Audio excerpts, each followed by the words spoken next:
So last week, when adding a feature to the team list page within our application, I noticed that the rendering performance of a large list view in AngularJS 1.2.22, which is the version that we're still on in one of our legacy applications, was really poor.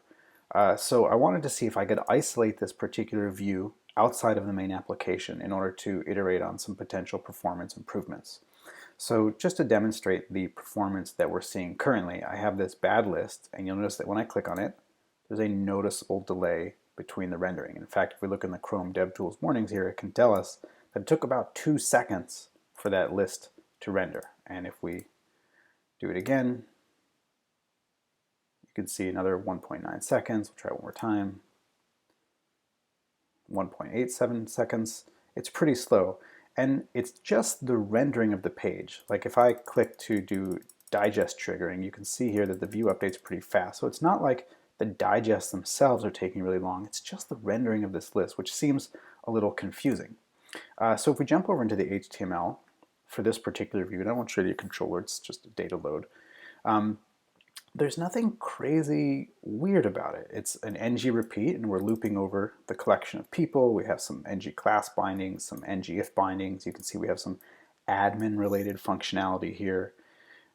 We have an avatar. We have some string interpolation here. There's some sort of bind once directive, which AngularJS has a bind once syntax, but it wasn't released until 1.3, and again we're on 1.2.22. We have a drop-down menu here, which I'm just hiding for the demo. You can see that there's a nested ng repeat that's always in the DOM, so that's a red flag. But in and of itself, there's nothing particularly crazy about this view. So the first thing I do when I want to fix performance bottlenecks is to open up the performance profiler in Chrome. And what we can do here, let's close this, is let's do garbage collection, and now let's just start profiling. So start the profiler, open up the list, let it render, and then turn off the profiler. You want your profiling generally to be as small as possible. So actually let's open this up on the side so we can get more data. And what we can see here is that this task of clicking and then rendering that view took 2.43 seconds. Now granted, it takes longer because the profiler is running, so normally it wouldn't be as fast, right? We were seeing about 1.9 seconds. But what we can see when we drag around here, there's just a tremendous amount of code being called. So what we can do is click into the task, and then if we look at the bottom-up view, we can sort this by time taken. And if we go up to the top of this, we can scroll down and start to see if there's anything super suspicious. First thing that jumps out is a link function in this bind once directive.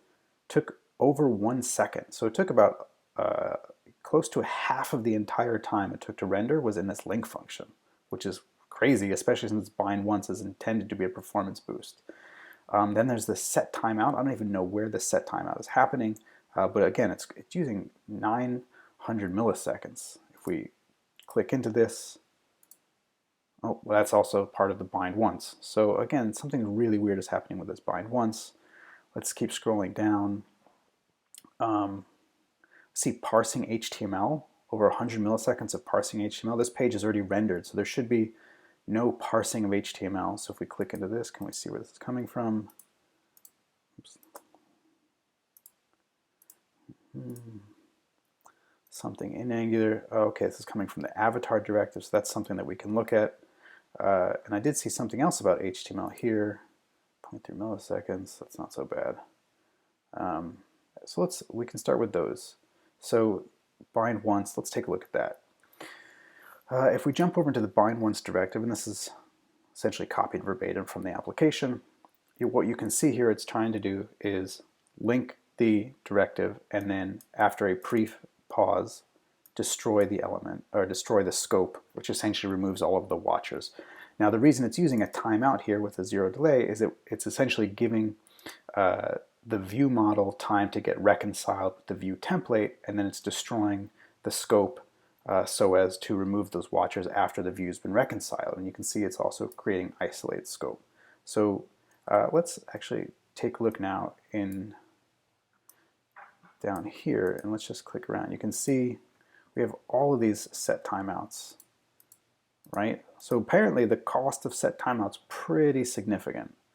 And now we also saw, right, what was the other thing that we saw? We saw the avatar stuff, right? If we jump back up here and we look at this, right, the other thing that we saw was the parsing of HTML, right? And this was in the bad avatar. So let's look at the bad avatar. So the avatar directive is, first of all, way overly complicated. I'm not going to click through a bunch of this, but if we scroll down to the bottom, what we can see is that it's actually calling jQuery's HTML template on this sort of dynamically generated string. So essentially what's happening is inside of our list here, inside of every single ng repeat, we have an avatar, and that avatar is parsing HTML. So of every unrolling of this loop, we're parsing HTML. That's a huge no-no for performance. So after looking at this and looking at the performance profiler and clicking around through all of this and trying to see what I could find, I came up with a plan of sorts. And the plan is going to be a few-fold. One is I probably want to remove this avatar. It's clearly very expensive, and I want to see if I can maybe unwrap it and move the avatar logic right into this particular view. Also, this bind once directive is clearly terrible, right? It's taking a half of the entire time to render. Whatever the performance improvement was intended, it's clearly gone the other direction. Also, this nested ng repeat, right? For every iteration of this loop, we have another nested loop. This doesn't need to be shown until someone clicks on this link, so we don't need to have this in the DOM at all times. That's a huge waste of performance there. And yeah, let's start with that. So the other thing I want to try and do is actually, you can see I have a bunch of these ng ifs for admin-based functionality. So most of the time, this is going to be an admin page. Sometimes it won't be an admin page.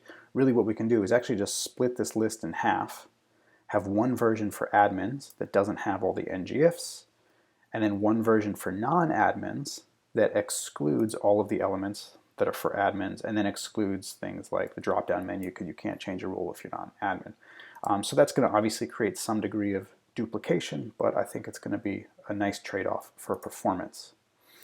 I think we can also get rid of this ng model here. The ng model isn't really doing a whole lot. All it's doing is driving this concept of being selected, and we don't actually need the ng model for that. We can just do an ng change.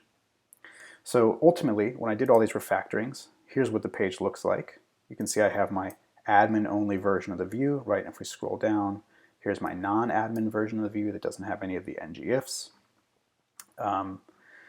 I've taken out the ng model. I've replaced it with this change watcher. You can see I've unwrapped my avatar, and I've moved that logic right here up into the main view. I've also changed all of those bind once directives to this good bind directive, and you can see I'm not using text interpolation anymore. I'm actually just passing in a property name for scope evaluation. We'll look at that in a second. I'm hiding the drop-down list now, and then I also changed the ng source to use this good source directive. So some small tweaks, a few custom directives, and if we jump back over to the page, let's clear this. Let's close that guy. And now what we can see, so this is the good list. And now when I click, you can see it's still slow, right? 382 milliseconds, right? 283. But this is clearly a massive improvement over what we had before. Before it was almost 2 seconds. Now it's just a couple of hundred milliseconds.